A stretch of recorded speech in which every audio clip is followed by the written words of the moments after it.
সুপ্রিয় দর্শক, সবাইকে আমন্ত্রণ জানাচ্ছি নিউজ 24 এর স্বাস্থ্য বিষয়ক আয়োজন ডাক্তারের চেম্বারে। আপনাদের সাথে আছি আমি ডাক্তার মনি চৌধুরী। দর্শক, ঋতু পরিবর্তনের সময়টাতে বিভিন্ন ধরনের রোগের উপসর্গ দেখা যায়। এছাড়া যারা দীর্ঘমেয়াদী রোগে ভুগছেন তাদেরও দেখা যায় শারীরিক পরিবর্তন। এই বিষয়গুলো নিয়েই আজ আলোচনা করব। আমাদের সাথে দুজন বিশেষজ্ঞ ডাক্তার উপস্থিত আছেন, আর আপনারা চাইলে আমাদের স্ক্রিনে দেখানো নম্বরে ফোন করে বিশেষজ্ঞ ডাক্তারদের সাথে কথা বলতে পারেন, আপনার প্রশ্নটি করতে পারেন। পরিচয় করে দিচ্ছে আমাদের আজকের দুজন অতিথির সাথে। আমাদের সাথে আছেন doctor Mohammad Abul Kalam Azad, professor medicine বিভাগ, বঙ্গবন্ধু শেখ মুজিব মেডিকেল বিশ্ববিদ্যালয়, এবং আরও আছেন doctor SM Abdullah Al Mamun, senior consultant Evercare হাসপাতাল। চলুন দর্শক, কথা বলি আমার আজকের অতিথিদের সাথে। আপনাদের দুজনকে স্বাগত আমাদের আজকের আয়োজনে। হ্যাঁ, ধন্যবাদ ডক্টর মনি, আপনাকে এবং আপনার মাধ্যমে আমাদের নিউজ 24 এর সকল দর্শক শ্রোতাকে, যারা আজকে শীতের প্রারম্ভে বিভিন্ন ধরনের প্রশ্নে আমাদেরকে প্রশ্ন জানতে চাবেন এবং যারা বিভিন্ন সমস্যার সম্মুখীন আছেন, আমাদের আজকের অনুষ্ঠান আশা করি তাদের জন্য অনেকটা উপকার করবে। জি, ডাক্তার মোহাম্মদ আবুল কালাম আজাদ স্যার, আমি প্রথমে আপনার কাছে যে প্রশ্নটি রাখতে চাই, আমি যেমনটা বলেছিলাম আমরা আজকে শীতকালীন কি কি স্বাস্থ্য সমস্যা আছে সেগুলো নিয়ে আলাপ করব। তো শীতের সময়টাতে কি ধরনের রোগে আক্রান্ত রোগী আপনারা বেশি পেয়ে থাকেন? হ্যাঁ, ধন্যবাদ ডাক্তার মনি। হ্যাঁ, দর্শকদেরকে রাত্রিকালীন শুভেচ্ছা দিয়ে শুরু করছি আমি। এখন তো আসলে শীতকালীন তো বটেই। প্রথম তো একটা হচ্ছে যে কোভিড, যেহেতু এরা আমাদের কোভিড, কিন্তু আমরা একটা সাসপেক্ট করছি যে আবার একটা ফেব্রুয়ারি মার্চের দিকে আবার একটা থার্ড ওয়েভ আসতে পারে। তাহলে কিন্তু শীতকালীন রোগের মধ্যে কিন্তু এটা একটা যোগ হয়ে যাচ্ছে আমাদের একটা। আর এইবার কিন্তু দেখেন, শীত তো আসলে এখন আমাদের নভেম্বর মাস, এই সময়টা কিন্তু ডেঙ্গি কিন্তু থাকার আসলে কিন্তু কথাটা কিন্তু ছিল না আসলে এই ব্যাপারটা, তাই না? এখনো ডেঙ্গু কিন্তু ভয়াবহ আকারে চলছে। তেমন এই দুটো আমাদের এক্সট্রা একটা বার্ডেন হয়ে যাচ্ছে আমাদের জন্য। এখন নর্মালি যদি সবসময় আমরা শীতের কথাটা আমরা বলি, শীতের সময় যে কোন রোগগুলো বেশি হয় আসলে, যেহেতু শীতে আপনার বৃষ্টি থাকে না, আমাদের বাতাসটা থাকে শুষ্ক। তার মানে শুষ্ক থাকার জন্য যেটা হচ্ছে যে বাতাসে একটু ধুলাবালি বেশি থাকে। তার মানে এই যে ধুলাবালি জনিত রোগ যে সেগুলো থাকে। শীতের সময় যে জিনিসগুলো হয় কি, সিজনাল ফ্লুটা বেশি হয়। তবে কোভিড কালীন সময় আমরা যেটা দেখেছিলাম যে সিজনাল ফ্লু যেটা ছিল সেটা কিন্তু ছিল নাই বলতে গেলে চলে। কারণ এটা কিন্তু ভাইরাসের একটা নর্মাল একটা ধর্ম, যে এটা আমরা কিন্তু ছোট সময় পড়েছিলাম, সবাই পড়েছিলাম যে হ্যাঁ, লাল সালুতে এক ধর্মে দো পীর যাও বাচ্চা সর হো। তার মানে কি, লাল সালুতে মসজিদ তার বাচ্চাকে বলেছিল যে মানে ওইটা যে দুজন পীর একসাথে থাকতে পারেন এক ঘরে, যে কোনো একজন পীর থাকবে। তার মানে ভাইরাসের একটা ব্যাপার হচ্ছে, একটা ভাইরাস যখন প্রিডমিনেট করতে থাকে, অন্য একটা ভাইরাস কিন্তু ওই সময় পাওয়া যায় না আসলে। যে জন্য সিজনাল ফ্লুটা কিন্তু আমরা কিন্তু পাইনি আসলে। দেখেন, আপনি আমেরিকা দেখেন, যে কোনো জায়গায় দেখেন, সিজনাল ফ্লুর জন্য কিন্তু mortality absolutely high, it's also high. কিন্তু আমাদের দেশে কিন্তু গত বছর আমরা সিজনাল ফ্লু পাইনি, এখন এই বছর কিন্তু সিজনাল ফ্লুটা আমরা পাচ্ছি। তাহলে নেক্সট সিজনে যদি আমাদের শীতে যদি কোভিড যদি সেভাবে যদি না বাড়ে, তাহলে সিজনাল ফ্লুটা আমরা পাবো। যদি সিজনাল ফ্লুটা থাকে, এইটার কনসিকুয়েন্সে জিনিসটা সিজনাল ফ্লু এর ব্যাপার, এটা ভালো হয়ে যায় ম্যাক্সিমাম ক্ষেত্রে। কিন্তু যারা বয়োজ্যেষ্ঠ মানুষ, যারা বাচ্চা, এদের যাদের রোগ প্রতিরোধ ক্ষমতা যাদের কম, এই সিজনাল ফ্লুর পরে অনেক সময় সেকেন্ডারি একটা নিউমোনিয়া হয়ে বা অন্য রোগ হয়ে তখন তাদের কিন্তু মৃত্যুর ঝুঁকিটা থেকেই যাচ্ছে বা রেসপিরেটরি উপসর্গগুলো বেড়ে যাচ্ছে। এইটা একটা জিনিস হতে পারে। শীতের সময় দেখা যাচ্ছে যে আপনার যে বেশ কিছু আপনার পানিবাহিত রোগের প্রকোপটা আপনার বেড়ে যাচ্ছে। তার মানে শীতের সময় আমরা যেটা সবচেয়ে যে প্রবলেম যেটা বাড়ে, যেটা পানিবাহিত রোগের পরিমাণটা বেড়ে যাবে, এক নম্বর। নাম্বার দুই হচ্ছে যে আপনার যে ঠান্ডা জনিত যতগুলো রোগ আছে, যেটা আমরা বলে থাকি যে রেসপিরেটরি ইনফেকশনের যে প্রদাহের যে যতগুলো রোগ, যত ধরনের রোগ হোক না কেন, সেটা আপনার সবগুলো এটা বেড়ে যাচ্ছে। মানে ফার্স্ট শুরু হচ্ছে সিজনাল ফ্লু দিয়ে, এরপর হচ্ছে যে কম্পিটিশনে, যে কোনো কম্পিটিশনে চলে যেতে পারে। আর একটা জিনিস, পানিবাহিত রোগটা যদি হয়ও, যেহেতু পানির পরিমাণটা কমে যাচ্ছে, পানিটা সব আমরা যারা ফুটিয়ে পানি খাই তাদের জন্য সমস্যা নয়। যারা পানি থাকে, পানির পরিমাণ কমে যায়। পানির মধ্যে যেটা বলা হয় যে বৃষ্টি যখন হয়, পানির যখন ফ্লো থাকে, গ্রাম অঞ্চলে পানিটা একটু পরিষ্কার থাকে। যখন শীতকালে পানিটা কমে যায়, এটা পরিষ্কার হয়। আর একটা শীতের সমস্যা, আরেকটা জিনিস প্লাস পয়েন্ট, শীতের সময় গরমের সময় যেটা হয়, আপনার রাস্তাঘাটে পথে দেখবেন যে বিভিন্ন রকম জুস বিক্রি করছে, স্যালাইন বিক্রি করছে, বিভিন্ন রকম পানি, লেবুর শরবত। এটা আবার শীতকালের সময় কিন্তু এটা আবার কমে যায়। এটা একটা প্লাস পয়েন্ট, যেহেতু পানির জন্য খাওয়ার প্রয়োজন হয় না। তার মানে এইটা আমরা ধরে নিতে পারি যে এই রোগগুলো আমরা শীতের সময় আমরা সাধারণত বেশি পেয়ে থাকবো। জি, doctor SM Abdullah Al Mamun sir, আপনার কাছে জানতে চাই, আমরা শুনলাম যে নিউমোনিয়া, রেসপিরেটরি ট্র্যাক্ট ইনফেকশন এবং সিজনাল ফ্লু এই রোগগুলো হচ্ছে। এছাড়াও যাদের দীর্ঘমেয়াদী রোগ আছে তাদের ক্ষেত্রে শারীরিক অবস্থার কি ধরনের তারতম্য হতে পারে? ধন্যবাদ। আমরা জানি যে আমাদের রেসপিরেটরি ট্র্যাক্ট, মূলত যেটা শ্বাসনালী, সেটাই আমাদের শরীরকে বাইরের পরিবেশের সাথে যোগাযোগ রক্ষা করে। আমাদের শরীরে যতগুলো অর্গান আছে সেগুলো কিন্তু আমাদের প্রোটেক্টেড বিভিন্ন ভাবে, কিন্তু আমাদের রেসপিরেটরি সিস্টেমটা একটা ওপেন সিস্টেম। আমরা সারাক্ষণ এটা দিয়ে আমরা শ্বাস নিই এবং এই শ্বাসটা আমাদের শ্বাসনালীতে যাচ্ছে, লাংসে যাচ্ছে এবং আমরা বাতাস নিয়ে এবং কার্বন ডাই অক্সাইড ছেড়ে দিই। এটা আমাদের চলতেই থাকবে। আমরা সব ঘুমিয়ে থাকলে অন্য অর্গানগুলো রেস্ট পায়, কিন্তু লাংসটা তার কার্য চালিয়ে যেতে থাকে।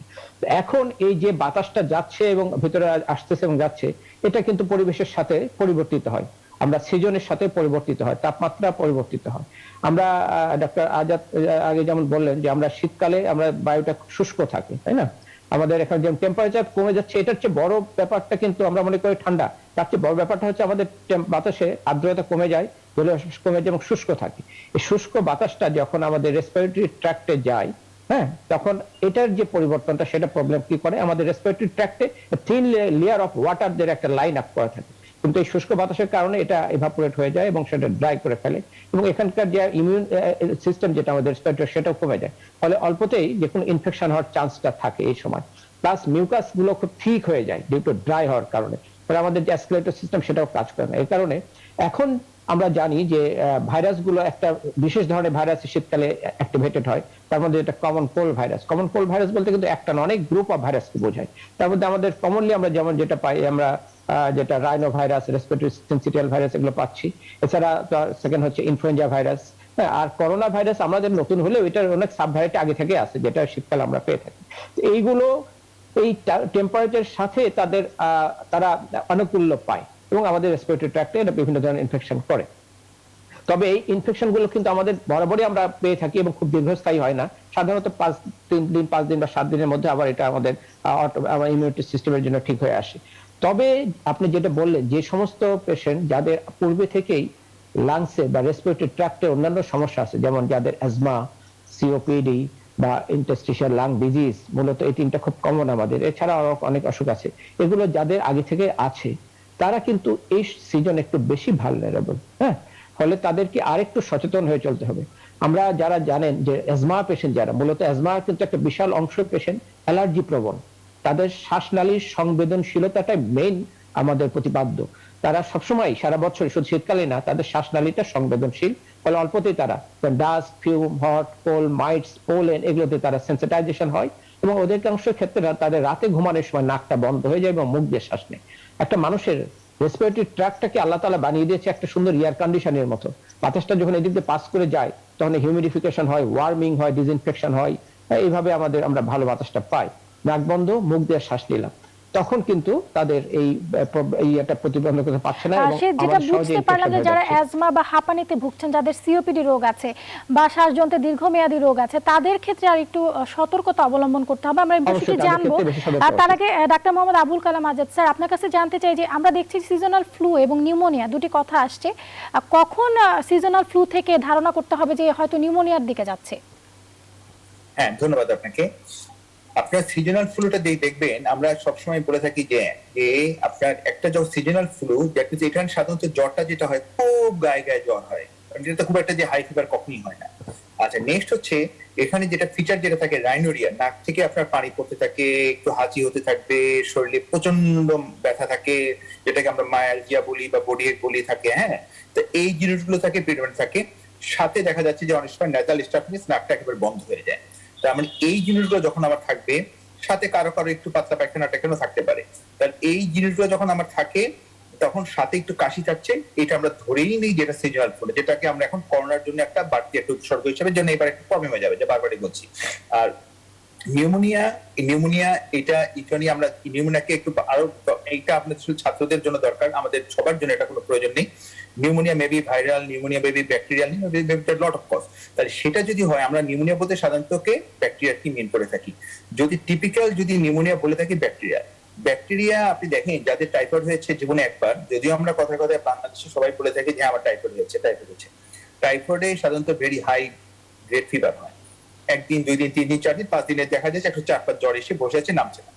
নিউমোনিয়াতে যে জিনিসটা হয়, আপনার সাধারণত হাই গ্রেড ফিভার হয়, এবং হাই গ্রেড ফিভার, যে কোনো হাই গ্রেড ফিভারই সাধারণত হয়ে থাকে উইথ চিলস এন্ড রাইগর। সাধারণত এটা বিশেষ করে বাচ্চাদের ক্ষেত্রে জ্বরটা একটু কাঁপিয়ে জ্বরটা আসতে পারে, শরীরটা কাঁপুনির মাধ্যমে, ঝাঁকুনির মাধ্যমে আসতে পারে। নিউমোনিয়া যখন হয় তাহলে একটা হাই গ্রেড ফিভার থাকবে, এটা মুখে অনেক সময় বিভিন্ন আমরা যেটা বলি জ্বর ঠোসা বলি, অনেক সময় এগুলো অনেক সময় ডেভেলপ করতে পারে। নিউমোনিয়াতে যে প্রবলেমটা আপনার হয়, কাশির সাথে একটু রক্ত যেতে পারে। রক্ত যে সাথে যেটা হয়, লাংসে যেহেতু একটা কনসলিডেশনের মতো হয়ে যায়, যে জায়গাটাতে কনসলিডেশন হচ্ছে সেই জায়গায় বুকে ব্যথা হতে পারে। জোরে যদি আপনি শ্বাস নিতে যান দেখা যাবে যে ব্যথা। আমরা যেমন এই বেশ কয়েকটা পেশেন্ট পেয়েছি যে রোগী আসছে চেস্ট পেন নিয়ে, এক্সরে করে দেখা গেল যে হ্যাঁ দেয়ার ইজ এ কনসলিডেশন। যেহেতু এখন আমরা করোনাকালীন সময় অনেক সময় ভালোভাবে আগের মতো অস্কারটেট করতে পারি না, কারণ আমাদের নিজেদের সেফটি সিকিউরিটির বিষয় থাকে যে কোনটা করোনা কোনটা আসলে নন করোনা, ভেরি ডিফিকাল্ট টু আসলে ডিফারেন্সিয়েট বাই হিস্ট্রি।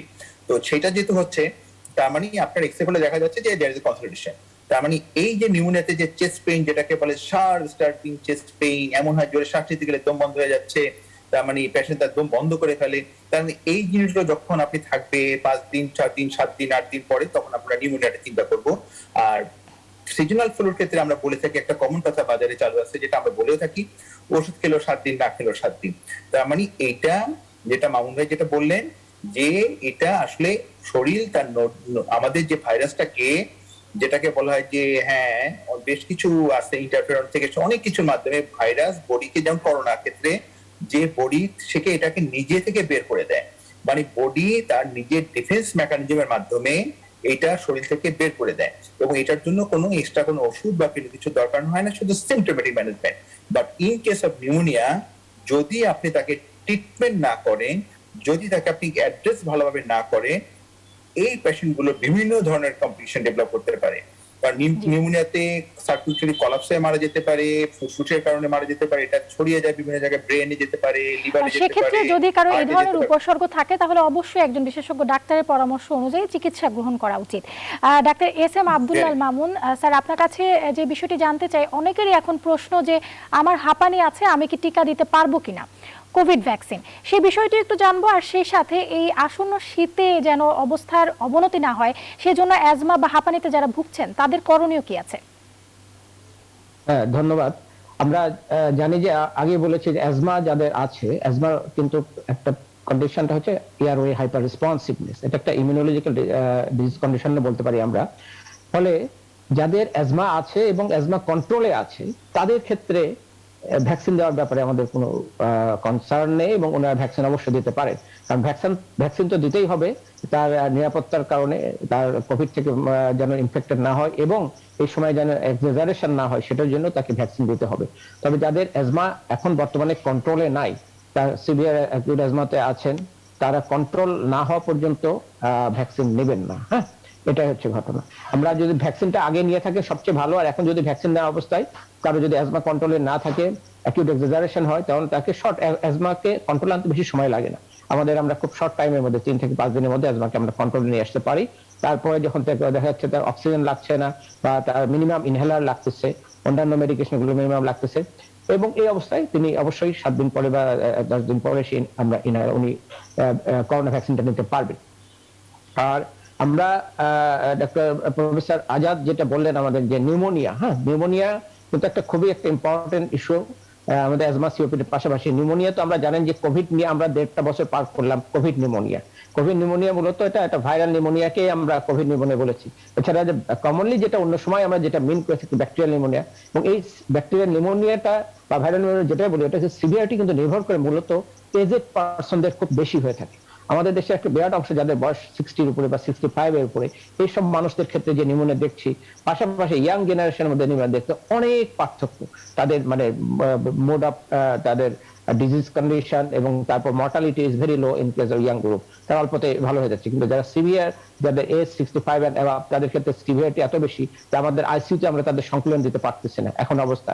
এখনো আমাদের প্রায় কোভিড শেষের দিকে, কিন্তু এখন অন্যান্য নিউমোনিয়া দিয়ে আমাদের হসপিটাল বেড গুলো প্রায় খোলা, আইসিইউ বেড গুলো প্রচুর পেশেন্ট আসতেছে নিউমোনিয়া দিয়ে। কারণ এই কোভিড এর কারণে অনেকের ইমিউন সিস্টেমটা কিন্তু অনেকটা ক্রিপল হয়ে গেছে। আর যারা আগে থেকে ডায়াবেটিস বা অন্যান্য ইমিউন সাপ্রেস কন্ডিশনে ভোগে, তাদের কিন্তু এখন নিউমোনিয়া হচ্ছে। কাজে আমাদের নিউমোনিয়ার ব্যাপারে খুবই সতর্ক থাকতে হবে যেন তাদের রেসপিরেটরি ট্র্যাক্ট ইনফেকশনটা না হয়, এবং রেসপিরেটরি ট্র্যাক্ট ইনফেকশন যখন এজেড পারসনদের হচ্ছে খুব সিভিয়ার হচ্ছে। দ্বিতীয়ত সিওপিডির ব্যাপারে আমরা বলে থাকি, আমরা কোভিড এর সময় একটা কথা আমরা বারবার বলেছি, যাদের ধূমপান করেন যারা, লং স্ট্যান্ডিং স্মোকার এবং যাদের সিওপিডি আছে, তাদের এয়ারওয়েটা কিন্তু অন্য ওদের এয়ারওয়ে থেকে আলাদা। তাদের এয়ারওয়েতে বিভিন্ন ধরনের চেঞ্জ হয়ে থাকে। তার মধ্যে একটা ইম্পর্টেন্ট চেঞ্জ হচ্ছে তাদের যে অ্যাঞ্জিওটেনসিন কনভার্টিং এনজাইম রিসেপ্টর, এটা অনেক হাই রেগুলেটেড হয়, বেশি পরিমাণ থাকে তাদের ইয়েতে।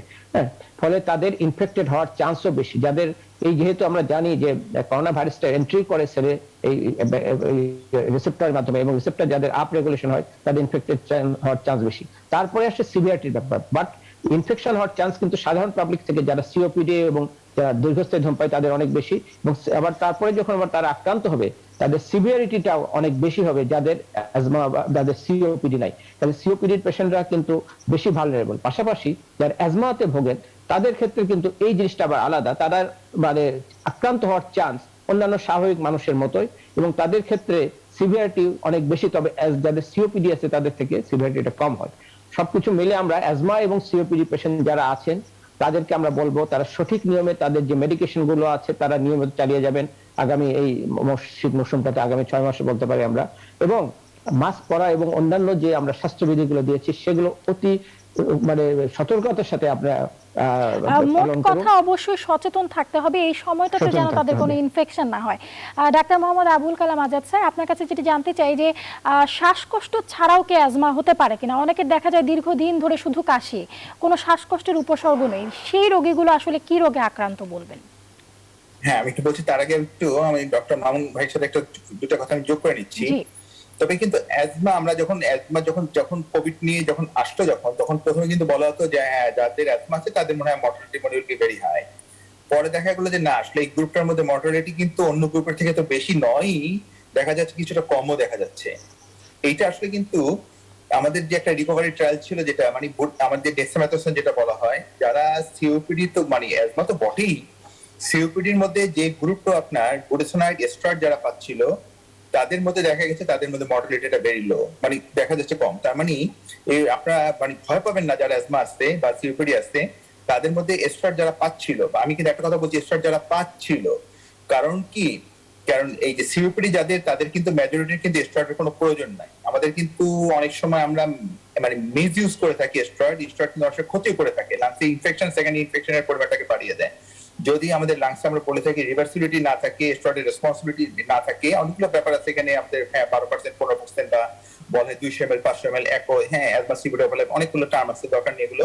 তো এগুলো যদি থাকে তখন তাদেরকে আমাদের স্টেরয়েড দিব, না হলে দেবো না। কিন্তু যারা স্টেরয়েড পাচ্ছেন তাদের ক্ষেত্রে কিন্তু আসলে কোভিড একটা কিন্তু মানে সিভিয়ারিটিটা কমিয়ে দিচ্ছে। এখন প্রশ্ন করলেন যে কাশি আসলে অ্যাজমা ছাড়া অন্য কিছু হতে পারে কি? যদি আমরা মনে করে থাকি যে কাশি, যে ক্রনিক কাফের একটা বড় কারণ কিন্তু হচ্ছে, আমরা বলে থাকি যে সবচেয়ে যদি বড় কারণই ধরা হয় তাহলে দুটো হচ্ছে ক্রনিক কাফের সবচেয়ে বড় কারণ। যদি রিসেন্ট অনসেট না হয়ে থাকে, ক্রনিক অনেক দিন থেকে হচ্ছে, যে নন স্মোকার পারসন, তাহলে একটা যদি হতে পারে স্মোকার, যারা স্মোকিং করে তাদের একটা স্মোকার কাফ। যারা নন স্মোকার বা অনেক দিন থেকে হচ্ছে 7, 8, 9, 10 বছর, তাদের জন্য একটা হতে পারে যেটাকে আমরা পোস্ট নাজাল ড্রিপ বলে থাকি আমরা। তার মানে যাদের সাইনোসাইটিস আছে তাদের একটা বিশাল অংশ রাত্রে যখন ঘুমাচ্ছে পিছনের দিকে ড্রিপ করে নাকের মধ্যে সিক্রেশনটা পিছনে চলে যায়, গেলে খুব করে একটু কাশির দিকে হয়। তার মানে পোস্ট নাজাল ড্রিপ ইম্পর্টেন্ট ইস্যু। আর একটা ইম্পর্টেন্ট হচ্ছে আমরা বলি গার্ড বলে থাকি, গ্যাস্ট্রিসোফেজিয়াল রিফ্লাক্স ডিসঅর্ডার। তার মানে আমাদের খাদ্যনালী এবং পাকস্থলী এই দুটো জায়গাতে আমাদের সৃষ্টিকর্তা আমাদের কোনো দরজা দেননি। আমাদের যেটা একটা যদি বলি, মুখ থেকে শুরু করে, মুখে হচ্ছে দাঁত, আমরা খাবো না, কেউ জোর করে খাওয়াতে পারবে না, এবং পায়ের পথেও দেখবেন যে ওখানে অ্যানাস আসছে। আর প্রত্যেকটা জায়গায় একটা করে দরজা থাকে, যেটাকে বলে থাকি ডাক্তারি ভাষায় ভালভ বলে থাকি। কিন্তু ইসোফেগাস এবং যেটা মানে খাদ্যনালী এবং হচ্ছে পাকস্থলীর মাঝখানে কোনো ভালভ নেই, ওখানে 4টা পয়েন্ট থাকে যেটা আপনার ভালভ হিসেবে কাজ করে। সেই জন্য এই গ্রুপটা মানে পাকস্থলীতে যে অ্যাসিডটা থাকে এটা রিফ্লাক্স করে উপরের দিকে চলে আসে, যেটাকে আমরা বলে থাকি গ্যাস্ট্রোএসোফেজিয়াল রিফ্লাক্স ডিসঅর্ডার। এটা একটা ক্রনিক কাফের একটা বড় একটা কারণ। কিন্তু কাশি কিন্তু একটা আছে কাফ ভেরিয়েন্ট অ্যাজমা, সেখানেও কিন্তু একটা কাফ ভেরিয়েন্ট অ্যাজমা হতে পারে। কাশির কিন্তু একটা বেশি কারণ হতে পারে, যাদের শুধু অ্যালার্জি তাদেরও একটা কাশি হতে পারে। কাশি কিন্তু যে কোনো একটা ইনফেকশনের কথা বললো, যেমন যক্ষা থেকে শুরু করে যে কোনো একটা ইনফেকশনও যদি একটু 1, 2, 3 মাস হয় কাশি হতে পারে। আমরা কাশি যদি হয় অবশ্যই চিন্তা করতে হবে যে কোনো ম্যালিগনেন্সি বা কোনো ডেভেলপ করলো কিনা, এটা চিন্তা করতে হবে। যে কোনো ইনফেকশন চিন্তা করতে হবে। আমরা কাশির যদি কারণ আমরা ধরে নিই, হার্টের কারণও কিন্তু অনেক সময় কাশি হয়। আমরা হার্টের রোগীগুলো আমাদের কাছে কিন্তু কাশি নিয়ে অনেক সময় প্রেজেন্ট করে। বিশেষ করে আমরা যেটা বলে থাকি রাতের বেলা ঘুমানোর পরে তাদের কাশি হয়, যেটাকে আমরা বলি paroxysmal nocturnal dyspnea। যখন লেফট ভেন্ট্রিকুলার ফেলিওর যখন হয়ে যায় তখন রাত্রেবেলা ঘুমানোর সময় ফুসফুসে পানি চলে আসে, এই কারণে তাদের একটা কাশি হয়। তার মানে এটা একটা ইম্পর্টেন্ট একটা ইস্যু, তাহলে দেখতে হতে পারে। কিছু কিছু আমরা রোগীরা যখন প্রেশারের রোগ নিয়ে আসে তখন আমরা অনেক সময় প্রেশার ওষুধ দিয়ে থাকি। তার ভিতরে একটা গ্রুপ হচ্ছে যেটা বলছিলেন, যেটা এসিই কথাটা বলছিলেন, রিসেপ্টরের কথা বলছিলেন। তাহলে এসিই রিসেপ্টর যেটা, এই রিসেপ্টরটাকে ব্লক করার জন্য আমরা প্রেশারের জন্য অনেক সময় একটা ওষুধ দিয়ে থাকি। সেজন্য কোভিড এর শুরুতে কিন্তু দেখেন আপনারা অনেকেই শুনেছেন যাদের এই গ্রুপের ওষুধটা খাচ্ছে তাদের কোভিড বেশি হতে পারে, পরে দেখা গেলো যে না, এটার সাথে এটা কোনো রিলেশন নেই আসলে। তো যাই হোক, এখন এই এসি ইনহিবিটর যদি কেউ খায়, তাদের ওখানে একটা ওই এনজাইমটা, একটা ব্রাডিকানিন মানে একটা পদার্থ থাকে, ওইটার জন্য একটু কাশি হতে পারে।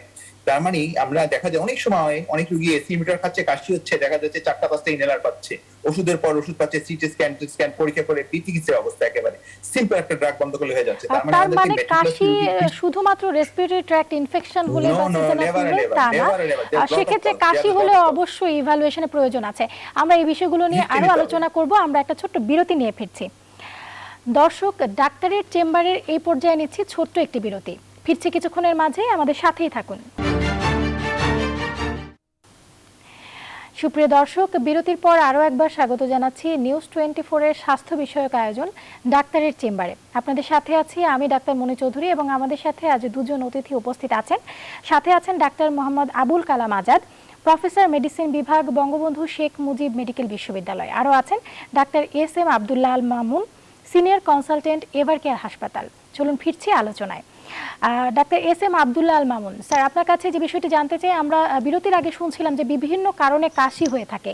এই সময়টাতে যদি কাশি হয় তাহলে বাসায় কি ধরনের চিকিৎসা নিতে পারেন এবং কখন তাকে অবশ্যই একজন চিকিৎসকের পরামর্শ নিতে হবে? ধন্যবাদ ডক্টর মনি আপনাকে।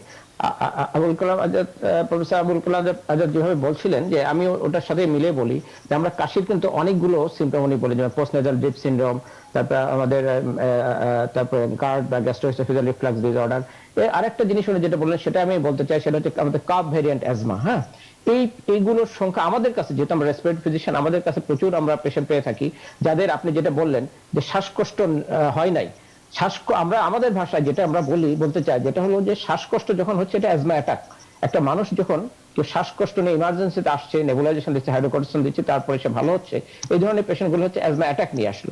বাট যার অ্যাটাক হয় নাই তাকে আমরা অ্যাজমা বলবো, এবং এই অ্যাজমাটা তার কন্ট্রোলে আছে, একটা গ্রুপ। সেকেন্ড হচ্ছে যাদের কখনোই শ্বাসকষ্ট হয় নাই কিন্তু কাশি অনবরত লেগে থাকে, এটা একটা কাফ ভ্যারিয়েন্ট অ্যাজমা একটা গ্রুপ আছে। একটা জিনিস দ্বারা আমরা এটা ডিমান্ড করতে চাই, সেটা হচ্ছে সিরাম আইজিই লেভেল, ব্লাডের একটা সিম্পল টেস্ট আইজিই। এই আইজিইটা যদি আমরা করে দেখি পজিটিভ পাই, সেক্ষেত্রে দেখেন এগুলো গার্ড বা আমরা পিএনডিএস এগুলোকে আমরা এক্সক্লুড করতে পারি, এবং সেই ক্ষেত্রে এই পেশেন্টগুলো যাদের আইজি লেভেল বেশি, তাদের স্বাভাবিকভাবেই তাদের ইয়ারওয়েটা হাইপার রেসপন্সিভ, তাদের নোজটা হাইপার রেসপন্সিভ, তাদের আইটা, তাদের স্কিনটা হাইপার রেসপন্সিভ। এই পেশেন্টগুলো বিভিন্ন সময় চর্মরোগের ডাক্তার কাছে যাচ্ছে বা ইএনটি ডক্টরদের কাছে যাচ্ছে ওই প্রবলেমগুলো নিয়ে, বাট মূলত কিন্তু আলটিমেটলি তারা ফাইনালি অ্যাজমাতেই ডায়াগনোসিস হচ্ছে।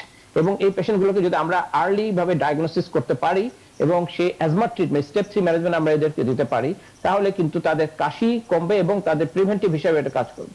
এখন এই সময় শীতের সময় যে পেশেন্টগুলো এক্সাজারেটেড হচ্ছে, কাশি বেশি হচ্ছে, এদের মধ্যে কিন্তু এই অ্যাজমা পেশেন্ট যারা আগে থেকে অ্যাজমা আছেন বা এখন অ্যাজমা ডায়াগনোসিস হন নাই কিন্তু অ্যাজমা পরবর্তীতে ডায়াগনোসিস হচ্ছে, এই ধরনের পেশেন্টের সংখ্যা আমরা বেশি পাবো।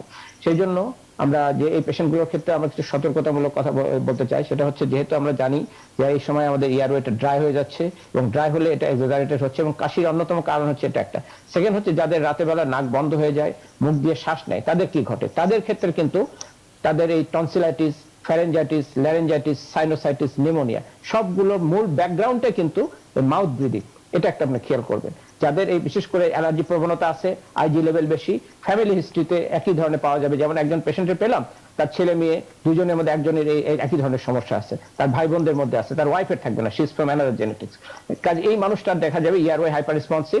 রাতে যখন ঘুমাচ্ছে, আমাদের বাংলাদেশ এবং আমেরিকার মধ্যে পার্থক্য, আমাদের 11 মাসে ফ্যানটা চলে, যখন ফ্যান চলে তখন মাইটস গুলো পারকোলেট হয় রুমের মধ্যে, এবং মাইটস গুলো যার কারণে নাকটা বন্ধ হয়ে যায়, সে মাউথ ব্রিদিং করে, এবং মাউথ ব্রিদিং করার কারণে রাতে সে জানবে না 3-4 ঘন্টা মাউথ ব্রিদিং করলো, তাহলে ইয়ারওয়েটা তার এরকম ইনফ্লেম হয়ে যাবে, টনসিলাইটিস, ফ্যারেঞ্জাইটিস, ল্যারিঞ্জাইটিস, নিউমোনিয়া যে কোনো একটা হতে পারে, এবং তার কাশি সহজে ভালো হবে না। তাহলে আমরা যদি রাতে নাকটাকে খোলা রাখা ইনশিওর করতে পারি তাহলে তার এই কাশিটা অবশ্যই তার রিলিফ পাবে সে। পাশাপাশি আমরা তাকে অন্য যে মেডিকেশন গুলো আমরা যেমন ইনফ্লুয়েঞ্জা ভ্যাকসিন আমরা নিতে বলতেছি, বা যাদের প্রয়োজন নিউমোনিয়া ভ্যাকসিন, এই দুটো কিন্তু আমরা অ্যাডভোকেট করি, এবং যারা নিয়েছেন অলরেডি তারা কিন্তু অনেকটা সেফ যাদের নেওয়া হয় না তাদের চেয়ে। কাজে এগুলো নেবেন।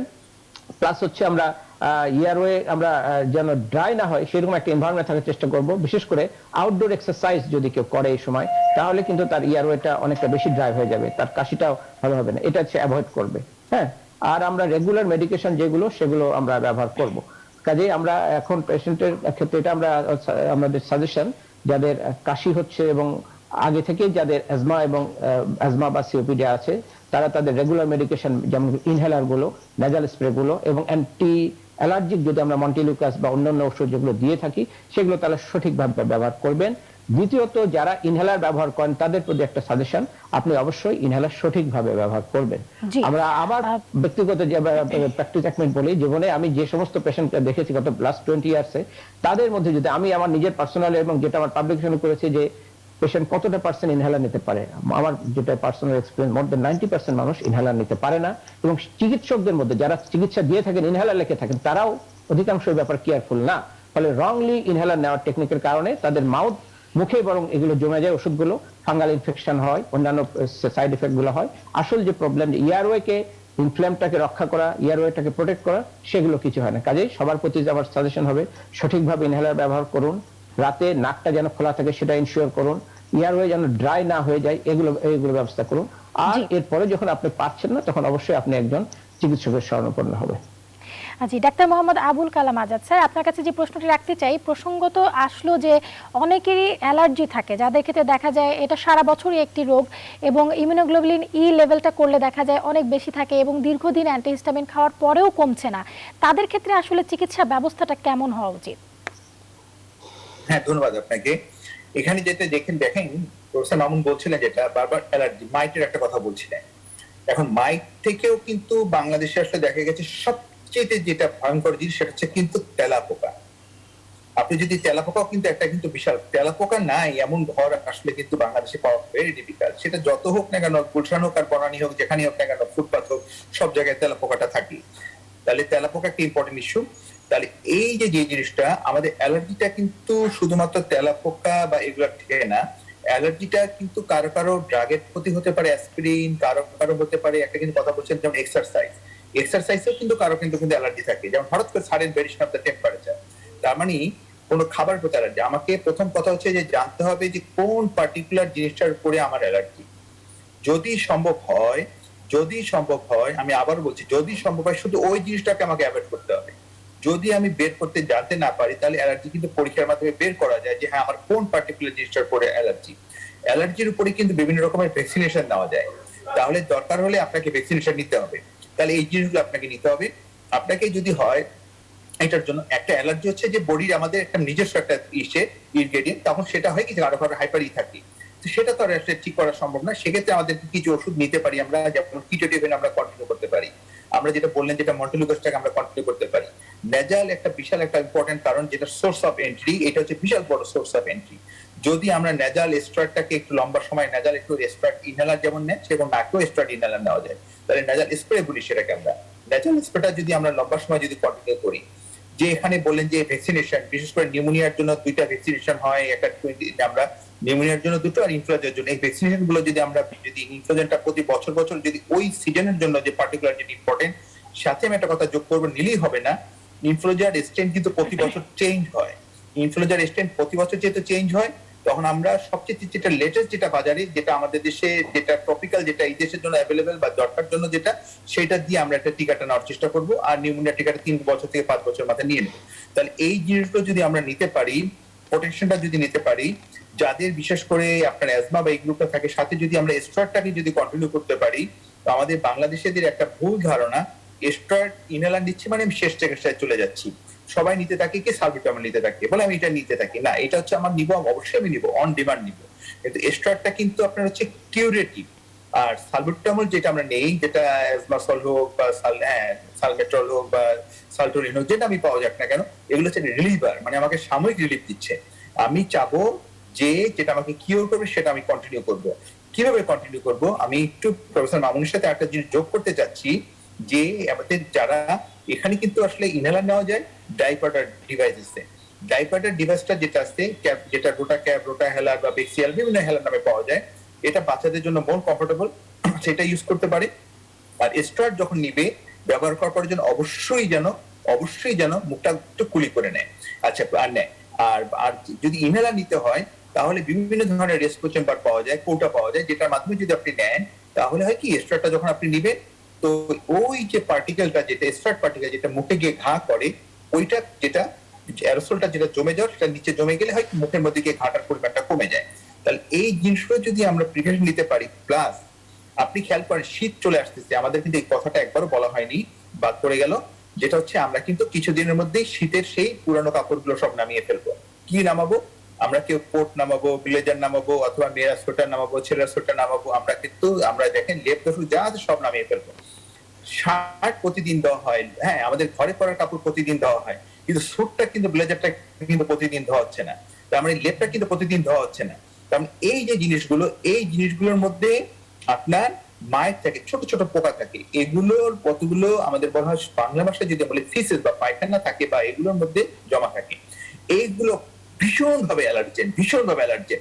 তার মানে কি শীতের সময় শীত পড়বে, আমরা লেপ পাতা মুখে দিয়ে শুয়ে থাকবো, দিয়ে করবো কি নাকটাকে ঢেকে রেখে নাকের মধ্যে অ্যালার্জিটাকে আমি নিজে আদর করে ঢুকিয়ে দেবো, দিয়ে সারাদিন বসে খুব খুব করে কাশবো আর শ্বাসকষ্ট নিয়ে আসবো। তাহলে এই জিনিসগুলো খেয়াল করতে হবে। লেপ তোষক যেটা আমাদের সময় ছিল, আমরা কিন্তু ছোট সময় যেটা ব্যবহার করতাম কাবার দেওয়া তুলারটা ছিল, এখন কিন্তু এটা বাংলাদেশ থেকে হারিয়ে যাচ্ছে। সুন্দর সুন্দর ডিজাইন করা বিদেশি গুলো চলে আসতেছে, আমরা কিন্তু এগুলো কাবার ইউজ করি না, এগুলো ধোয়া হয় না। নিয়ম হচ্ছে এগুলো আপনাকে শীত আসার আগে ইউজ করার আগে ধোয়ার ব্যবস্থা করতে হবে। যদি আমি এটা না করি অন্ততপক্ষে ইন্টারমিডিয়েটলি রোদের মধ্যে দিয়ে যতটুকু সম্ভব রেখে গরম করে ব্যবস্থা করতে হবে। আর যে এই যে কাপড়গুলো, উলের কাপড়গুলো যদি সম্ভব হয় ধোয়ার ব্যবস্থা করতে হবে। যদি এগুলো আমরা না করি, আমরা এইভাবে যদি ব্যবহার করতে থাকি, আমরা একদিকে ওষুধ খেতে থাকবো, একদিকে অ্যালার্জিকে নিজের নাকের মধ্যে ঢোকাতে থাকবো, আর ওষুধ খাবো, ডাক্তারের চেম্বারে দৌড়দৌড়ি করবো, এভাবেই আমরা শীতটাকে কিন্তু পার করবো। আমাদেরকে সতর্ক হতে হবে, এই জিনিসগুলো মেইন জায়গাটা ঠিক করতে হবে। জি, ধন্যবাদ। যারা ডায়াবেটিস বা হাইপারটেনশনে ভুগছে তাদের জন্য এই শীতে এক্সট্রা কি সতর্কতা অবলম্বন করা উচিত, সেই বিষয়গুলো নিয়ে আলোচনা করব, তবে একটা বিরতি নিয়ে ফিরছি। দর্শক, ডাক্তারের চেম্বারের এই পর্যায়ে নিচ্ছি ছোট্ট একটি বিরতি, ফিরছি কিছুক্ষণের মধ্যেই, আমাদের সাথেই থাকুন। সুপ্রিয় দর্শক, বিরতির পর আরও একবার স্বাগত জানাচ্ছি নিউজ 24 এর স্বাস্থ্য বিষয়ক আয়োজন ডাক্তারের চেম্বারে। আপনাদের সাথে আছি আমি ডাক্তার মনি চৌধুরী, এবং আমাদের সাথে উপস্থিত আছেন doctor Mohammad Abul Kalam Azad, professor medicine বিভাগ, বঙ্গবন্ধু শেখ মুজিব মেডিকেল বিশ্ববিদ্যালয়, এবং আরও আছেন doctor SM. Abdullah Al Mamun, senior consultant Evercare হাসপাতাল। চলুন ফিরছি আলোচনায়।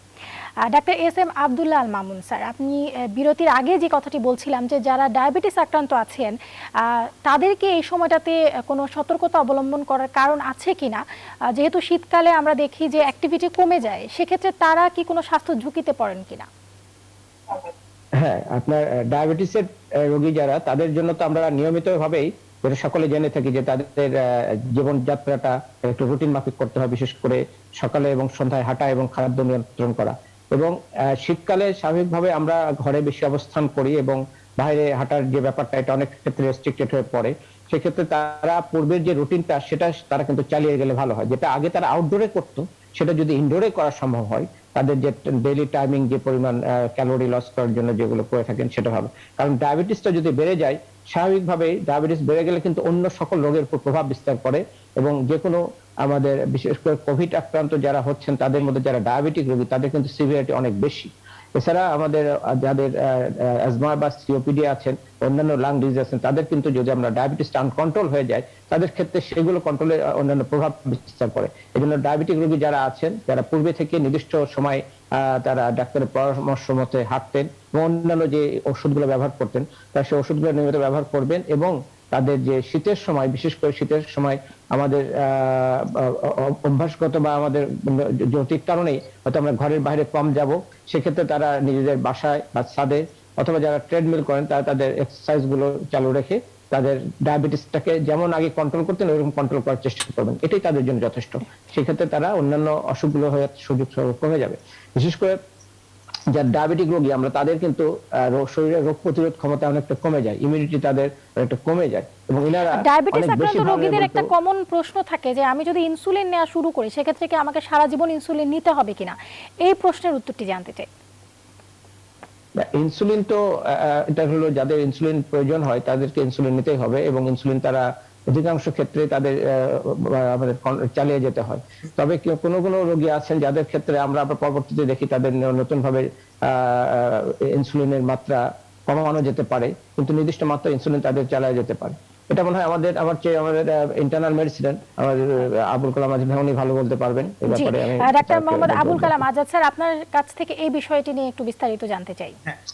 হ্যাঁ, আমি বলছি, প্রথম হচ্ছে আমাকে ডায়াবেটিস কন্ট্রোল রাখতে হবে, কারণ বিভিন্ন স্টাডিতে দেখা যায় শীতের সময় স্ট্রোকের রোগীর পরিমাণ অনেক বেড়ে যায়। এই শীতের সময় দেখবেন যে আমরা যদি নিউরোসায়েন্সে চলে যাই দেখবেন পেশেন্ট আর পেশেন্ট মানে স্ট্রোকের পেশেন্ট বেড়ে যায়। তাহলে দুটো গ্রুপের পেশেন্ট কিন্তু বাড়ে, একটা হচ্ছে রেসপিরেটরি ইনফেকশন আর একটা হচ্ছে স্ট্রোকের পেশেন্ট। এখন স্ট্রোকের জন্য যদি আমি রিস্ক ফ্যাক্টর বলি তাহলে একটা হচ্ছে হাইপারটেনশন, একটা হচ্ছে ডায়াবেটিস মেলিটাস। তার মানে we must have to control diabetes mellitus and hypertension meticulously. আর একটা হচ্ছে শীতে একটু ডিহাইড্রেটেড হয়ে যায়, আমরা পানি খুব কম খাই, পানি কম খাই, পানি খেলে ওয়াশরুমে যেতে হবে, ভয় তো পানি খায় না। পানি যখন আমি কম খাচ্ছি বডি কিন্তু কনসেন্ট্রেট হয়ে যাচ্ছে, বডি রক্ত কিন্তু পানি শূন্যতা হচ্ছে। পানি যখন শূন্যতা হয়ে যাচ্ছে রক্তের বলা হয় হিমো কনসেন্ট্রেশনটা বেড়ে যায়, এইটা কিন্তু স্ট্রোকের পরিমাণটা অনেক বাড়িয়ে দেয়। তার মানে আমাকে ওয়াশরুমে আমি যাচ্ছি কি না যাচ্ছি এটা কোনো ব্যাপার না, আমাকে পানি খেতে হবে প্রচুর পরিমাণে, আমাকে এক্সারসাইজ করতেই হবে। কারণ ডায়াবেটিস যদি আমি কন্ট্রোল না করি আমার জন্য এটা ঝুঁকিটা আরো বাড়িয়ে দেবে। প্লাস শীতের জন্য সবচেয়ে যেটা ভয়ঙ্কর জিনিস শীতের পিঠা। এই শীতের পিঠাটা একটা বাংলাদেশের একটা ট্র্যাডিশন, আমরা এটাকে ওভারকাম করতে পারি না, সব বাসায় কম বেশি চলতে থাকে, যেটাকে ডায়াবেটিসটাকে আরো বেশি কন্ট্রোল করে দেয়। প্লাস যেটা আমাদের প্রফেসর মামুন বলছিলেন যে আমাদের হাঁটা চলাটা একটু স্থবিরতা চলে আসে, রেস্ট্রিকশন শীতের জন্য, থাক আজকে হাঁটতে যাবো না, বাসায় থাকি। তার মানে এটাকে আমাকে ডিসিপ্লিন হয়ে যেতে হবে, নাহলে কিন্তু আমি বিপদে পড়ে যাবো। নেক্সট হচ্ছে ইনসুলিন। ইনসুলিন কাদেরকে দিব, কখন দিব, কেন দিব? আসলে ইনসুলিনটা মানে একটা হচ্ছে যে আমার ইনসুলিন বডিতে তৈরি হয়ে এই জিনিসটাকে আমার গ্লুকোজটাকে হজম করে, প্লাস বডিকে বলা হয় যে অ্যানাবলিক হরমোন হচ্ছে আপনার ইনসুলিন, একমাত্র অ্যানাবলিক হরমোন হচ্ছে ইনসুলিন, সেই জিনিসটাকে আমার বডিটাকে রক্ষা করছে। এবং এইটা আপনার মাধ্যমে আমি বলতে চাই, কিটো ডায়েট কেউ মনের ভুলেও করবেন না, কিটো ডায়েট মনের ভুলেও করবেন না, কারণ এটা দেখে ইন্টারনেট দেখে দেখে কেউ বাংলাদেশে এটা চালু করছে। কিটো ডায়েট, এই যে কিটো অ্যাসিডোসিস, যখন বডিতে ভয়াবহ রকমের ইনসুলিনের স্বল্পতা দেখা দেয় তখন কিটো অ্যাসিডোসিস হয়। এটা একটা রোগ, এটাকে ক্যান্সার হয়, মানুষ মারা যায়, হার্টে ঝুঁকে মারা যায়, এবং কিটো ডায়েট করতে গিয়ে ভয়াবহ রকমের আমরা সাইড এফেক্ট পাচ্ছি আমরা। তার মানে সস্তা জনপ্রিয়তার জন্য কেউ ভয়াবহ কাজটা করবেন না। তার কিটো ডায়েট মানে কি, ডায়াবেটিস রোগীরা দেখেন শুকিয়ে যাচ্ছে, কিটো অ্যাসিডোসিস, কিটো ডায়েট করে এইভাবে শুকাচ্ছে, মানে ওষুধের মাধ্যমে শুকানোটা ভালো নয়, আপনি ন্যাচারাল ভাবে শুকান, সেটা হচ্ছে বেস্ট। এখন হচ্ছে আমার ইনসুলিন আমি কি করব? বলা হয় ইনসুলিনের মধ্যে আমরা বলি ইনসুলিন ডিপেন্ডেন্ট আর হচ্ছে ইনসুলিন নন ডিপেন্ডেন্ট। যাদের ইনসুলিন ডিপেন্ডেন্ট তাদের ইনসুলিন লাগবেই, তাদের ইনসুলিন বাইরে থেকে দেওয়া ছাড়া কিছু করার নেই, তাহলে সে বাঁচতে পারবেন না। নেক্সট হচ্ছে ইনসুলিন নন ডিপেন্ডেন্ট। ইনসুলিন যারা নন ডিপেন্ডেন্ট তাদের সবচেয়ে বড় অংশ হচ্ছে কারণ হচ্ছে আমার বলা হয় ইনসুলিন রেজিস্ট্যান্স। এখন ইনসুলিন রেজিস্ট্যান্স কাদের হয় বেশি? যারা ওবেস, যারা হাঁটাচলা করেন না। আমরা এখন ইনভেরিয়েবলি পাচ্ছি 90 কেজি 100 কেজি, এটা বাংলাদেশে একটা কমন প্যাটার্ন হয়ে যাচ্ছে। বিএমআই 30, 35, 40 এটা কোনো ব্যাপারই না। এবং দেখেন আপনাকে রেগুলার অ্যাক্টিভিটি করতে হবে, আপনাকে বিএমআই কে এশিয়ান পিপলদের জন্য যদি বলি 23 নিচে না হোক, আমরা বলি বাইরের মধ্যেই ধরি 25 মধ্যে নামিয়ে নিয়ে আসতে হবে। আপনাকে যদি আপনি ওয়েটটা কমাতে পারেন আপনার ইনসুলিন রেজিস্ট্যান্স কমে যাবে। আপনি ডায়াবেটিসের চিকিৎসা হচ্ছে D for discipline, D for diet, D for drug. তো আমি ডায়েটে যদি থাকতে পারি, মুখটাকে কন্ট্রোল করতে পারি, আমি যদি ডিসিপ্লিন লাইফ হতে পারি, আমি ড্রাগের তো দরকার নাই, আমার ইনসুলিনের দরকার নাই, আমি তাহলে আগে হাঁটবো, আমি খাবো কম, আমি এক্সারসাইজ করব, আমি কার্বোহাইড্রেট যুক্ত খাবারটাকে অ্যাভয়েড করব, এবং কার্বোহাইড্রেট খেলেও যেটা রসালো, যেটা মানে রিফাইন্ড সুগার, সেটাকে আমি অ্যাভয়েড করব, আমি কমপ্লেক্স সুগার খাবো। তাহলে এই জিনিসটা যদি আমি অ্যাভয়েড করতে পারি তাহলে আমার বডিতে ধীরে ধীরে কার্বোহাইড্রেট ইনসুলিন রেজিস্ট্যান্সের পরিমাণটা কমে যাবে, তাহলে আমাকে ইনসুলিন দরকার হবে না, আমি ইনসুলিন থেকে উঠে আসতে পারবো। আচ্ছা, অনেক রোগী আমাদের ইনসুলিন 30, 40, 50 যারা এই কথাগুলো আমাদেরকে মানেন, অক্ষরে অক্ষরে ফলো করে, তাদের ইনসুলিন দিতে হয় না আমাদেরকে। নেক্সট হচ্ছে আমরা যদি এই বিভিন্ন রকমের গাইডলাইন আছে বলে, হ্যাঁ আমাদের এডিএ গাইডলাইন থেকে শুরু করে অনেক গাইডলাইন আছে, গাইডলাইনে বলা হয় metformin is a very good drug. সাথে এগুলো হচ্ছে কি করে, যে কিছু কিছু ড্রাগ হচ্ছে ইনসুলিন বডিতে রিলিজ করে, কিছু কিছু ড্রাগ হচ্ছে গ্লুকোজের ইউটিলাইজেশন বাড়ায়, কিছু কিছু ড্রাগ অন্যভাবে কাজ করে। এখন বাজারে অনেক সুন্দর সুন্দর ড্রাগ চলে আসে যেগুলো ব্লাড সুগারকে ভেরি গুড কন্ট্রোল করে, শুধু তাই নয়, ড্রাগগুলো হার্টের জন্য খুব ভালো। আমরা বলে সেক্ষেত্রে থাকি যে ডাক্তারের হ্যাঁ, পরামর্শ যে অনুযায়ী ওষুধ সেবন করলে হয়তো ইনসুলিন ছাড়াও অবশ্যই, ডায়াবেটিস নিয়ন্ত্রণ থাকতে পারে। অবশ্যই, আমরা অবশ্যই, অনুষ্ঠানের শেষ অবশ্যই, পর্যায়ে অবশ্যই। ডাক্তার মোহাম্মদ আবুল কালাম আজাদ স্যার, আপনার কাছ থেকে এইটুকুও জানতে চাই যে যাদের হাইপারটেনশন আছে বা ইসকেমিক হার্ট ডিজিজ আছে তাদের ক্ষেত্রে এই সময়টাতে করণীয় কি? হ্যাঁ, আপনার যাদের হাইপারটেনশন, যেটা হাইপারটেনশনের জন্য আমরা সবসময় বলে থাকি যে ব্লাড প্রেশার আপনাকে কন্ট্রোল করতে হবে। অনেকের একটা ভয় পান যে হ্যাঁ, প্রেশার ওষুধ আমি একবার শুরু করলাম, আমাকে আজীবন খেতে হবে। আচ্ছা হ্যাঁ, অবশ্যই আজীবন খাওয়া লাগতে পারে, কিন্তু ওই একই কথা, আপনার যদি ওয়েট থাকে 100 কেজি, আপনি যদি 70 কেজিতে নামিয়ে নিয়ে আসতে পারেন, আপনার প্রেশার ওষুধ নাও লাগতে পারে। আপনি যদি রেগুলার এক্সারসাইজ করেন, আপনার প্রেশার ওষুধ নাও লাগতে পারে। তবে সাধারণত লাগে, সেজন্য আমরা বলি যে চলবে। তবে প্রেশার ওষুধ দেখে আমরা মনিটর করে থাকি। যদি আপনি প্রেশার ওষুধ রেগুলার না খান, আপনার ধীরে ধীরে কিডনি নষ্ট হয়ে যাবে, আপনার হার্ট নষ্ট হয়ে যাবে, আপনার চোখ নষ্ট হয়ে যাবে, আপনি স্ট্রোক করবেন, বিছানায় শুয়ে প্রস্তাব পায়খানা করবেন। সেটা ভালো না ওষুধ খাওয়া ভালো? আমি মনে করি অবশ্যই ভালো। কিছু কিছু সেক্ষেত্রে ওষুধ আছে আসলে যেটা কথা ডায়াবেটিস বা বারবার আছে। হাইপারটেনশন যাদেরই হোক না কেন এই সময়টাতে অবশ্যই সতর্ক থাকা উচিত। সেই সাথে জীবনযাত্রার মান পরিবর্তনের কোনো বিকল্প নেই। লাইফস্টাইল মডিফিকেশনের মাধ্যমে প্রতিরোধ করা সম্ভব যে কোনো complication. Doctor S M Abdullah Al Mamun, আমরা অনুষ্ঠানের একেবারে শেষ পর্যায়ে আমরা আপনার কাছ থেকে জানতে চাই যে সাধারণ দর্শকদের জন্য এই শীতের সময় খাদ্যাভ্যাসে কি পরিবর্তন আনা প্রয়োজন? হ্যাঁ, শীতের সময় আমরা আমাদের ক্ষেত্রে যেটা করব, বিভিন্ন খাবার, আমরা যেগুলো পুষ্টিকর খাবার খাই সেগুলোই খেতে থাকবো, তেমন কোনো পরিবর্তন নাই। তবে আমরা যেটা আমাদের যেমন বলা হলো ডায়াবেটিস এবং হাইপারটেনশন, এটা ওনাদের ক্ষেত্রে যেমন কিছু খাওয়া দাওয়ার রেস্ট্রিকশন আছে, তেমন আমাদের রেসপিরেটরি ট্র্যাক্টে আমরা যদি বলি, শ্বাসনালী আমরা রাখার জন্য আমরা ভিটামিন সি এবং ভিটামিন এ জাতীয় খাবারগুলো আমরা যেরকম খাবো। আমরা পুষ্টিকর অন্যান্য যে খাবার স্বাভাবিক খাবো। তবে এখন শীতকালে আমাদের যেহেতু আমাদের রেসপিরেটরি ট্র্যাক্টকে আমরা যে একটু সজাগ, একটু চাঙ্গা রাখতে চাই, সেক্ষেত্রে আমরা যদি একটু যেমন স্টিম ইনহেলেশন ওটা নিচ্ছি, পাশাপাশি আমরা হট ড্রিঙ্কস এগুলো আমরা করতে পারি। এবং আমরা ঠান্ডা যে খাবারগুলো, বিশেষ করে ফ্রিজের খাবারগুলো তো এখন আমরা স্বাভাবিকভাবে এখন পরিহার করি এবং সেগুলো আমরা করতে যাই, সেগুলো আমরা অবশ্যই পরিহার করব। এছাড়া অন্যান্য সবুজ যে খাবারগুলো শীতের সময় আসছে, এগুলো সবগুলো কিন্তু আমাদের শরীরের রোগ প্রতিরোধ ক্ষমতা বাড়াবে, সেগুলো আমরা অবশ্যই আমরা গ্রহণ করব। এই ক্ষেত্রে আর যারা অ্যাজমা রোগী আছেন বিশেষ করে, তাদের ক্ষেত্রে অনেকের ক্ষেত্রে কিন্তু অ্যালার্জেন, কোন কোন ফুডের ব্যাপারে তাদের অ্যালার্জেন থাকে, মানে কোন কোন খাবারে। এটা কিন্তু তাদেরকে অবজার্ভ করতে হবে যে কোন খাবার খেয়ে তাদের অ্যালার্জি হয়ে থাকে। যেমন একজন আমাকে কমপ্লেইন করলো যে আমার এই খাবারে অ্যালার্জি হয়, ওনাকে আমি বলি যে এটা আপনি সেকেন্ড টাইম বা থার্ড টাইম আবারও খেয়ে দেখেন একই খাবারে যদি অ্যালার্জি হয়, দেন অ্যাভয়েড দিস। কিন্তু একইভাবে যদি আমরা কাউকে যদি বলে দিই যেগুলো অ্যালার্জি খাবার আপনি খাবেন না, 10টা খাবারের লিস্ট, এটা টোটালি এটা আনএথিক্যাল। কিন্তু কারণ উনি সবগুলোই খাবেন, কারণ সবগুলোর মধ্যেই তার শরীরের কোনো না কোনো প্রয়োজনীয় পুষ্টি উপাদান আছে। তবে বিশেষ করে যাদের আইজি লেভেল বেশি, যাদের অ্যাজমা, অনেক দিনের অ্যাজমা, ক্রনিক অ্যাজমা, তাদের ক্ষেত্রে বিশেষ কিছু খাবারের প্রতি অ্যালার্জি থাকে, সেগুলো তারা ডিটেক্ট করবেন এবং সেগুলো অ্যাভয়েড করবেন। এছাড়া আমাদের অ্যালার্জি টেস্ট, যেটা স্কিন প্রিক টেস্টের মাধ্যমে আমরা বের করতে পারি যে কোন কোন খাবারে তার অ্যালার্জি আছে, সেই খাবারগুলোকে অ্যাভয়েড করবে, তাতে তাদের অ্যাজমাটাকে কন্ট্রোলে রাখা সহজ হয়ে উঠবে। আমরা অনুষ্ঠান একেবারে শেষ পর্যায়ে চলে এসেছি। আপনাদের দুজনকে অসংখ্য ধন্যবাদ, এত ব্যস্ততার মাঝেও আমাদের সময় দিয়েছেন। দর্শক, এই ছিল আমাদের আজকের আয়োজন। আশা করি আপনারা সবাই উপকৃত হয়েছেন। পরবর্তী আয়োজনে যুক্ত হওয়ার আমন্ত্রণ জানাচ্ছি। সবাই ভালো থাকুন, সুস্থ থাকুন, নিউজ 24 এর সাথেই থাকুন।